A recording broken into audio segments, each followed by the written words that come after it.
Ever pondered what Gen Z would do if World War III broke out tomorrow? Would they be swapping war stories or war memes? Now, imagine this. The news breaks out. World War III is on the horizon. How does each generation react? Let's start with the boomers. Picture a classic boomer, sitting in their favorite recliner, reading the morning paper. Yes, a physical one, not an app.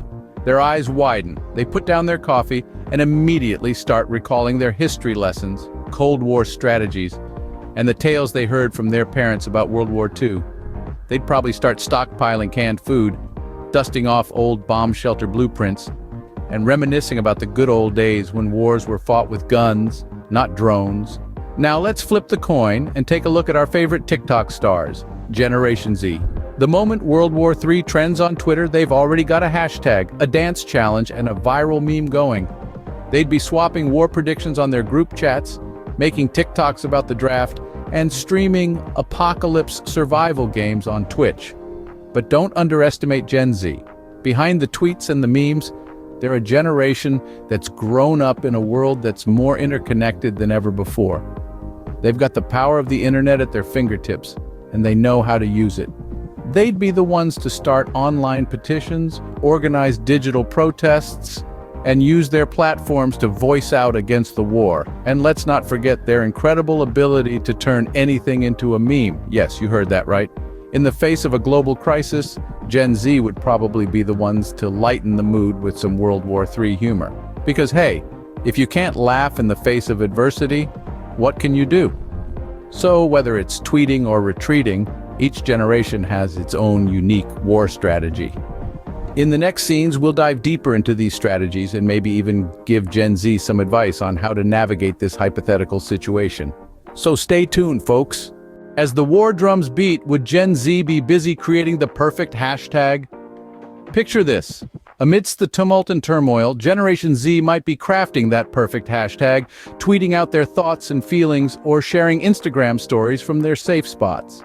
It's not about being insensitive, it's about coping, it's about staying connected, it's about the power of social media in shaping narratives. In contrast, let's consider the boomers. They'd probably be glued to the television, hanging on to every word that the news anchor says.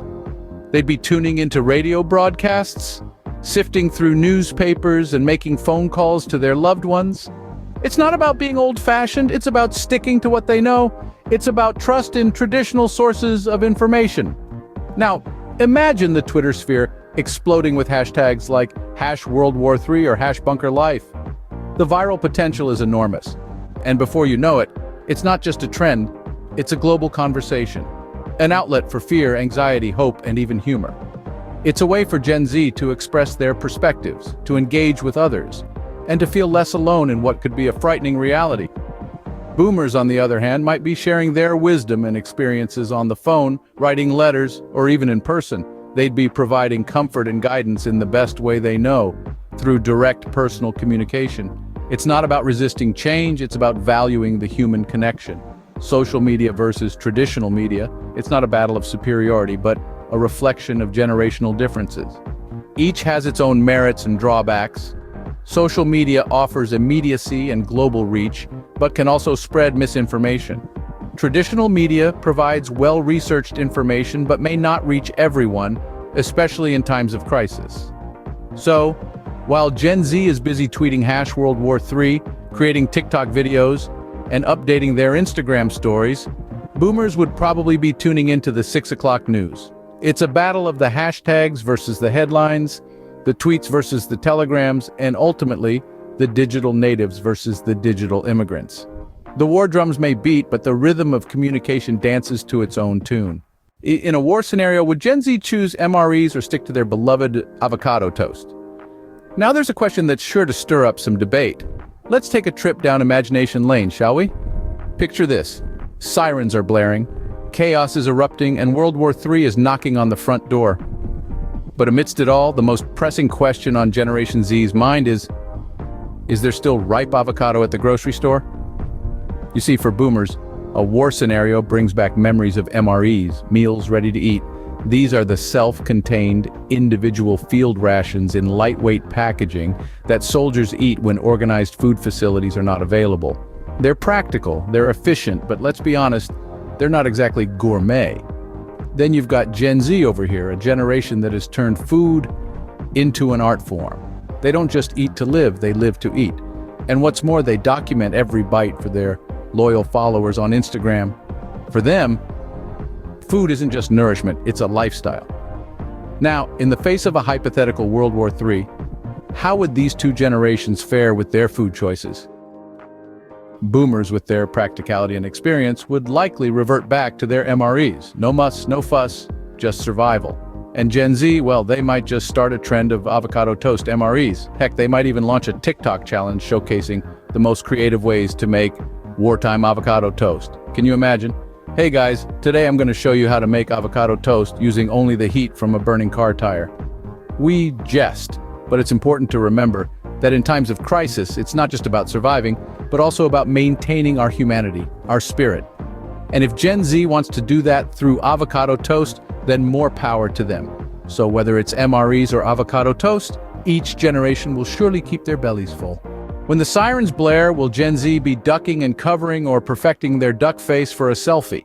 In a world where the unthinkable happens and World War III becomes a reality, how would our generations react?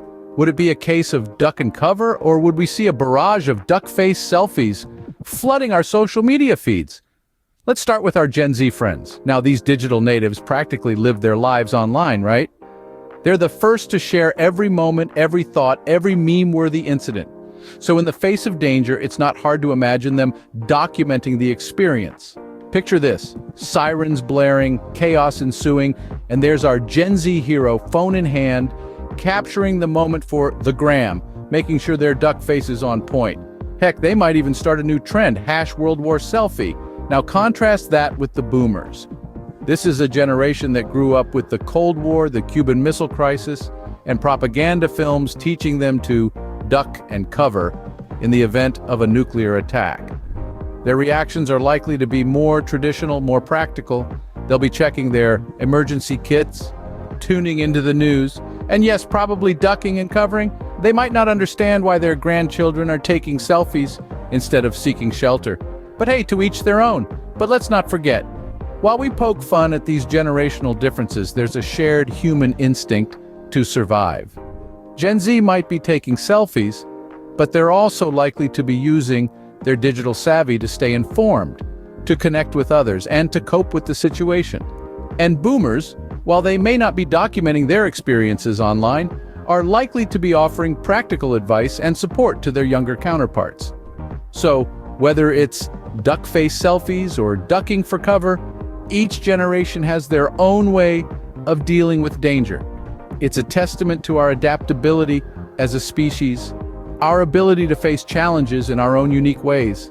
And that in itself is something worth celebrating, or, making a meme about. As we wrap up, it's clear that each generation would bring their own flair to World War III. Gen Z, with their memes and hashtags, would probably make World War III trend faster than you can say avocado toast. Imagine, in the midst of chaos, there's Gen Z, turning war strategies into TikTok dances. They'd be debating whether the enemy's uniform is gold and white or black and blue, and I bet they'd even find a way to blame it all on Mercury being in retrograde. On the other hand, the boomers would be ready with their stockpiles of canned goods and DIY bomb shelters. They'd be sharing war stories from their parents and comparing World War III to a good old-fashioned snowball fight. And while Gen Z is asking Google how to survive an apocalypse, the boomers would be pulling out their old Boy Scout handbooks ready to live off the land. But let's not forget, among all the jokes and jabs, both generations have their strengths. Gen Z's digital savvy could be a game changer in modern warfare. And the boomers, well, their resilience and practical skills could keep us all grounded when the Wi-Fi inevitably goes out. So, whether you're a boomer or a zoomer, it's important to remember that we're all in this together. If World War III does come knocking, let's hope we can put our differences aside and unite. After all, we're going to need all the avocado toast and canned beans we can get. Now, if you've had a good laugh, do us a favor. Hit that like button, drop a comment, and subscribe. Who knows, your next click could be the start of World War IV.